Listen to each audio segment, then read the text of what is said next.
Tonight, more than 1,600 people have been killed since Palestinian group Hamas launched their terror attack on Israel, and grave concerns for a missing Australian woman with fears she may have been kidnapped. I'm aware of the speculation around that, but I'm not in a position to confirm any details. We've not had any reports of any Australians being killed or being hospitalised. It comes as Israel has declared a complete siege of Gaza, cutting off food, water and power. Authorities say the territory could be on the brink of collapse. The humanitarian situation in Gaza was extremely dire before these hostilities. Now it will only deteriorate exponentially. Israel has launched retaliation strikes by air and sea, which have killed around 700 Palestinians, more than 30 of them children. Hamas will understand that by attacking us, they've made a mistake of historic proportions. We will exact a price that will be remembered by them and Israel's other enemies for decades to come. Hamas, for its part, has responded to the siege, threatening televised executions of Israeli hostages.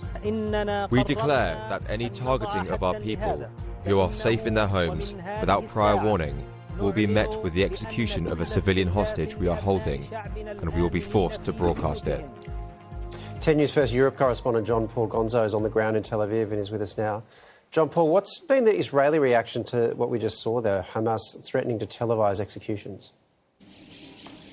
Well, Israel has condemned that threat in the strongest possible terms. The country's foreign minister says that the harming of any hostages is an unforgivable war crime, and a former top military commander has now been appointed to manage the hostage and missing persons crisis here. Exactly how many people are actually still missing is unclear, but what we do know is that some foreigners are among those people. So this is certainly one of the biggest flashpoints here and is going to develop over the next coming days. Meanwhile, the Israeli PM has said this is only the beginning. How long is this likely to play out for, and what's that going to mean for the fate of Gaza? Well, it's going to worsen an already devastating humanitarian crisis in Gaza. Waleed, of course, it is now under siege. No food, no fuel, no supplies getting in. I think it's important to remember that half of the population in Gaza, 2 million people, are actually children. So they are going to bear the brunt of this. As for how long this goes for, well, despite that colossal security failure that allowed this attack to happen, Israel does have one of the best resourced and most advanced militaries in the world. So it certainly has the arms to fight a very long war. The Prime Minister Benjamin Netanyahu has said that this war will have consequences that will reverberate for a generation. So Israel certainly bracing for a very long and protracted conflict, not just in the southern part of the country, but also on the northern border as well, near Lebanon, where we're seeing clashes break out there. So this war is already widening. Waleed? Of course. John Paul, thank you so much. Appreciate your time. Hamas will understand that by attacking us, they've made a mistake of historic proportions. We will exact a price that will be remembered by them and Israel's other enemies for decades to come. We are fighting against human animals, and we are acting accordingly. I am deeply distressed by today's announcement that Israel will initiate a complete siege of the Gaza Strip. Nothing allowed in, no electricity, food or fuel. Israel's revenge on Hamas shows no bounds. I could hear the screaming of the kids. Gaza has been suffering for 3 days without electricity, no goods, no medicine for hospitals. 700 already dead in Gaza. Civilians are paying the heaviest price. Israeli fighter jets are still flying overhead. It seems that this night the Palestinian in Gaza has never seen before. Israel has amassed 300,000 reservists, many headed for the Gaza border, with Israelis from around the world recalled to fight. The military appears to be mobilizing for a large-scale ground offensive. In Israel, the death toll passing 900 as Hamas continues to bombard the south. There was a barrage of rockets coming from Gaza. Sirens all throughout Israel who will do what's needed in order to stop those attacks. They are savages. Hamas is ISIS.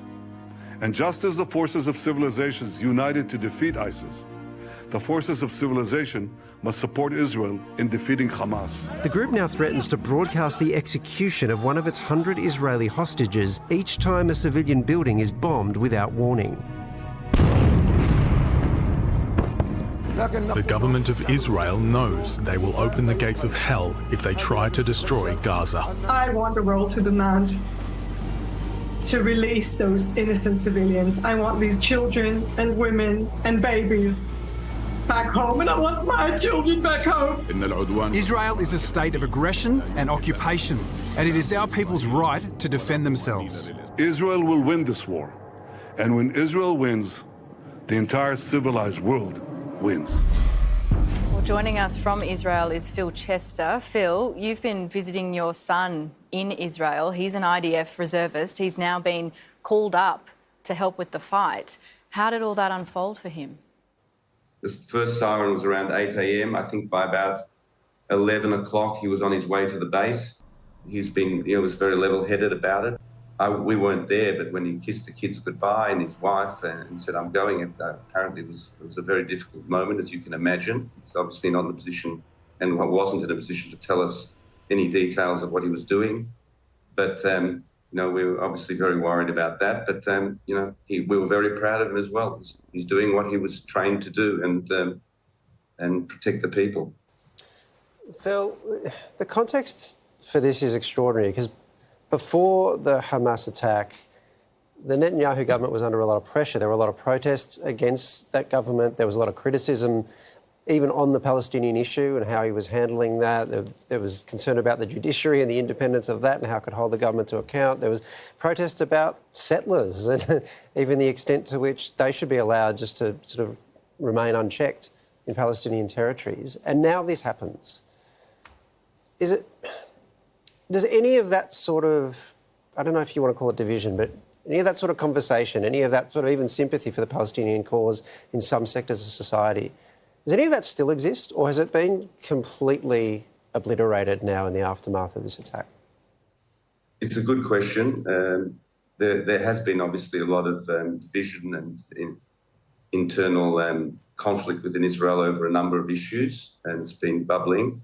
I think the first point I want to make, though, is seeing the country now join as one to defend itself and its innocent citizens has been remarkable. To your second point, the people of Israel still want peace. I think we have to draw a distinction between dealing with ordinary Palestinians, trying to find a solution, a two-state solution, also with Gaza, which is more complicated. There's a great difference between that and trying to deal with frankly, a genocidal terrorist organisation like Hamas. Phil, the UN has called for restraint in Israel's response to Gaza. Is it proportionate, do you think? Today, Israel has to do what it can to prevent an organisation like Hamas, a terrorist organisation, to again try and infiltrate its borders with thousands of terrorists and try and kill as many people as they can. And that's what Israel's dealing with now. It's complicated, sure.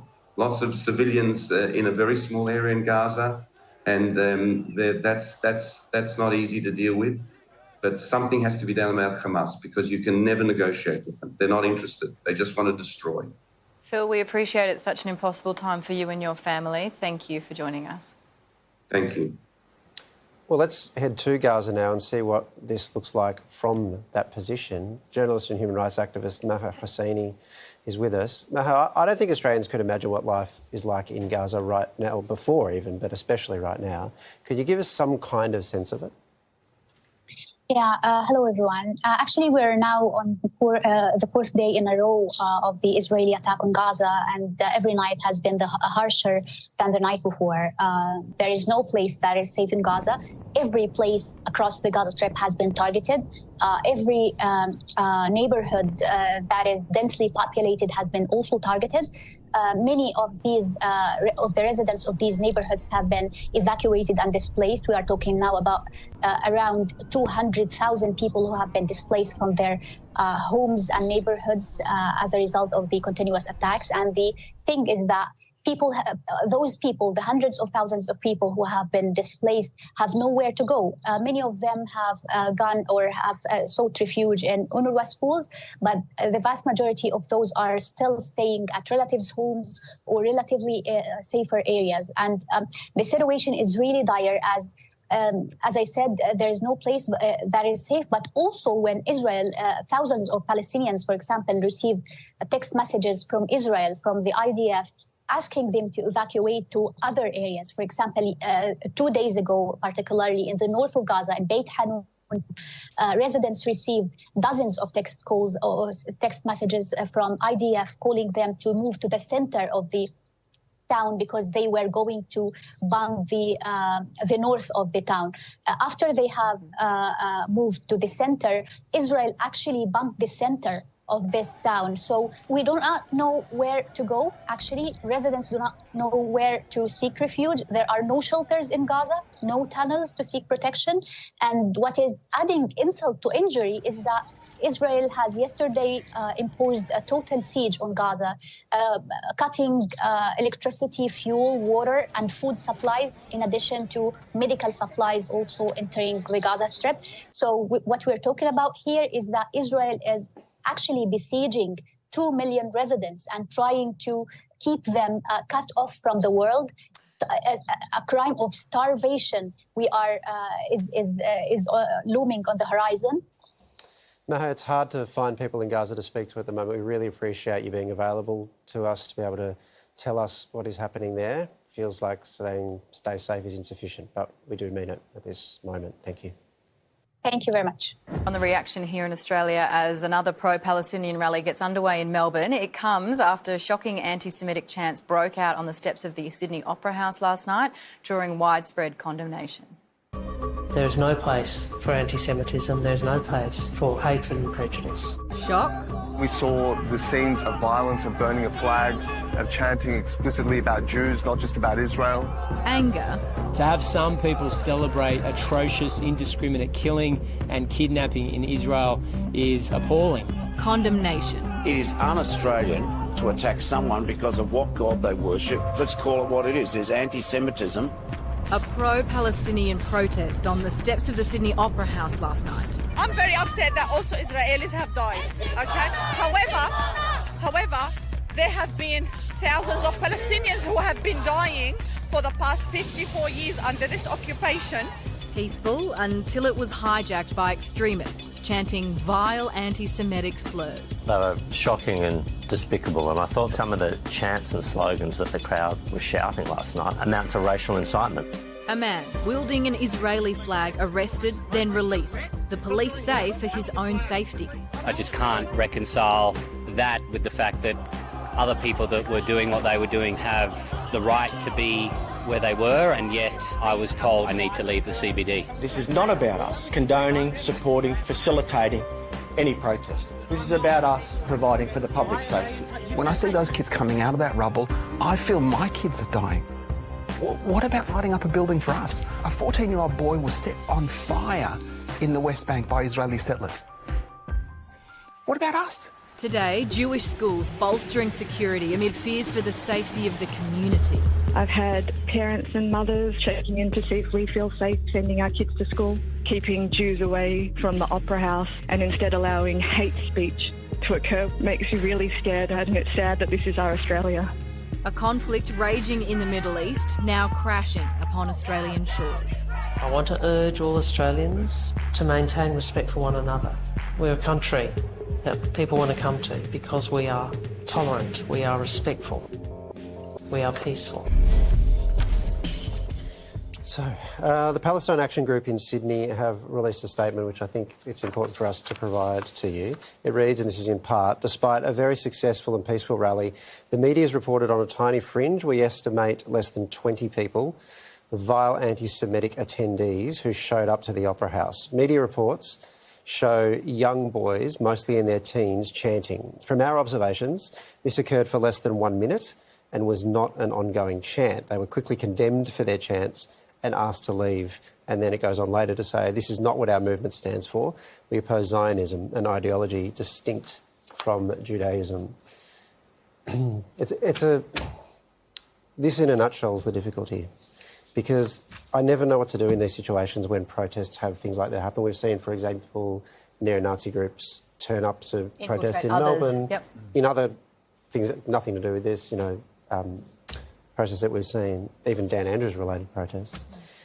And they are always a small number. And in this case, we can only go on, we can't verify this, we can only go on what they've said, that it was less than a minute. But if that's true, it's a massive thing to have happened, and it's very significant.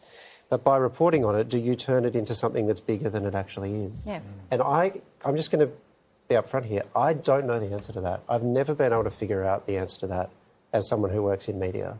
Because you can't bury. No. But you can't enlarge. But the problem also started before that, when Jews were told not to go to the Opera House. So that's already but the start by a of Jewish the problem. community organisation. Yes, but it's a problem, and probably rightly so. Yeah. That Well, you could understand why they would say that, right? Yeah. Sure. But you're saying that by covering it, in which you do have to do, but sometimes that can then make... Yeah, and I just don't know the way through it. So, Jewish Australians have my utmost sympathy for how they would feel hearing that. Yes. That cannot and should never be denied that would be real. At the same time, if what the Palestinian Action Group is saying here is correct, their frustration would be palpable too, because they're trying to make a point that's not about that at all. Yes, and somewhere in between this, a conversation, it seems, becomes impossible because other things just take over. And if it was a group of young teens, well, there's a problem for the future. Well, possibly, yeah.